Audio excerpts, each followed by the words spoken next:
perjalanan hidup seorang anak manusia. Hari ini aku pengen ngomongin soal ada orang yang bilang begini ke saya.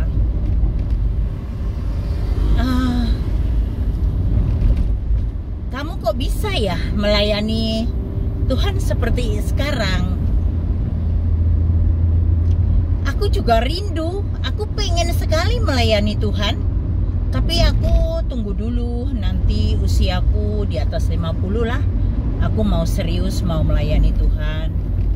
Dan juga mungkin di saat itu aku sudah tidak forsir bekerja.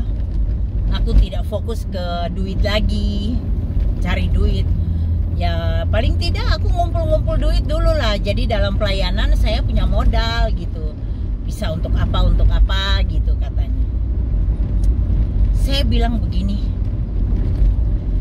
saya melayani Tuhan itu sejak saya di Jamah Tuhan pertama kali. Saya merasakan Tuhan, kehadiran Tuhan dalam hidup saya. Saya punya satu kerinduan, ingin sekali orang lain juga mengalami apa yang saya alami. Jadi saya tidak pengen hanya pengalaman itu buat saya sendiri dan saya bawa mati, enggak. Saya pengen orang lain juga mengalami Tuhan seperti apa yang aku alami di Jamah Tuhan secara pribadi, langsung kayak gitu. Wah, keren banget lah Tuhan kita itu. Ada yang bilang saya muslim goblok.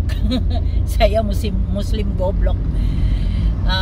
Ya nggak apa-apa, mereka goblok-goblokin aku, kan mereka kecewa karena aku berpindah keyakinan saya, keimanan saya. Wajarlah saudara-saudara saya yang di sana ya masih sakit hati lah, pasti ya. Aku dibilangin murtadin goblok. Biarin, tapi Tuhan nggak pernah bilang aku goblok. Tuhan menciptakan aku sempurna. Puji Tuhan, terima kasih. Nggak perlu oplas-oplas. Terima kasih Tuhan Yesus. Untuk melayani Tuhan, kita nggak harus menunggu sampai kita mampu. Dikasih karunia dulu lah baru mau melayani. Nanti kalau saya sudah dikasih karunia, saya diberikan suara yang bagus untuk menyanyi memuji Tuhan, baru aku mau melayani. Atau saya dijadikan seorang pendoa dulu sama Tuhan, baru aku mau melayani Tuhan. Atau mungkin saya punya banyak uang dulu, baru saya mau melayani Tuhan. Atau nanti kalau saya usianya sudah di atas 50, baru saya mau melayani Tuhan. Hello, melayani Tuhan tuh nggak pandang semuanya itu. Tuhan itu menelisik hati kita. Tuhan tahu isi hati kita, benar-benar ada kerinduan ingin melayani Dia enggak? Karena Dia Maha Tahu, karena Dia yang menciptakan kita, setiap sel dalam tubuh kita masih dalam kendalinya Dia. Dia tahu persis isi hati kita. Seperti apa kerinduan kita melayani Dia. Jadi nggak usah tunggu-tunggu sampai targetnya tercapai dulu baru melayani Tuhan. Mana tahu target itu belum dicapai, kita sudah dipanggil pulang. Kan rugi. Nah, supaya bisa melayani Tuhan tuh lakukanlah apa yang kamu bisa. Bisa melayani Tuhan, kamu bisa berbagi dengan orang lain, kamu berdoakan orang lain, walaupun kamu mungkin sibuk bekerja. Walaupun kamu sibuk berbisnis, gak harus langsung kan. Mungkin kalau kamu masih belum bisa turun langsung ke lapangan, kamu masih bisa kok melayani Tuhan dengan apa yang kamu punya. Misalnya dengan uang yang kamu punya. Bantulah hamba-hamba Tuhan yang membutuhkan untuk melayani di lapangan. Seperti saat ini kami di lapangan juga membutuhkan dukungan untuk menyelesaikan pembangunan gereja di Dusun Diwa. Kita juga butuh orang-orang yang mau berdonasi, memberi makan buat orang-orang di tepi jalan.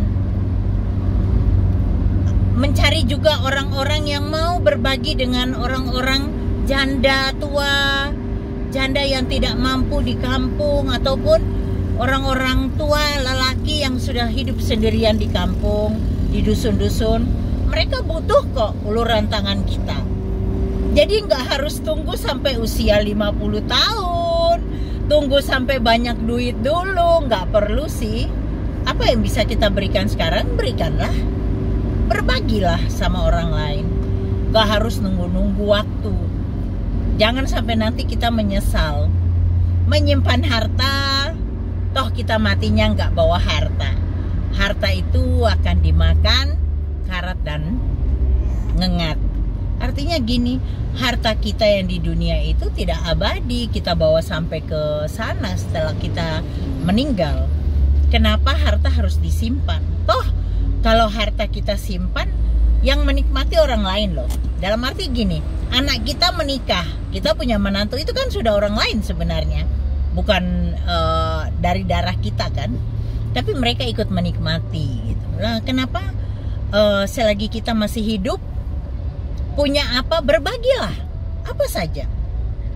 Belum bisa ngasih apa-apa, paling tidak support doa, bantu dengan doa kan.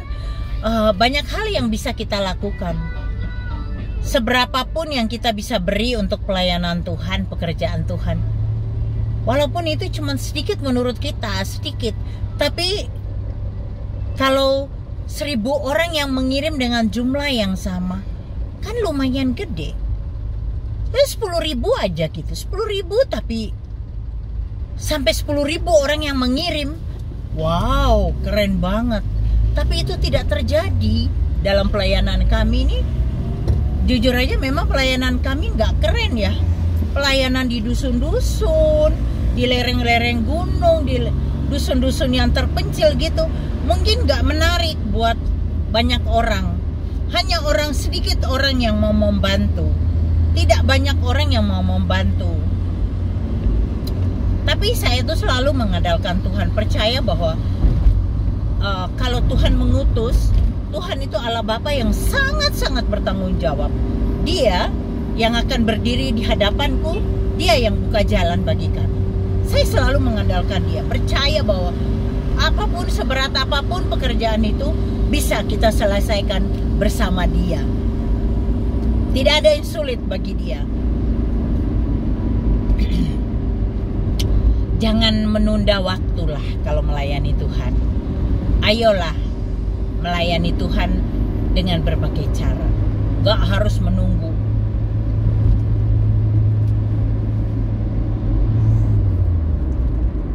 Kita menunggu-nunggu, tahu-tahu sakit penyakit datang, kita nggak bisa apa-apa lagi.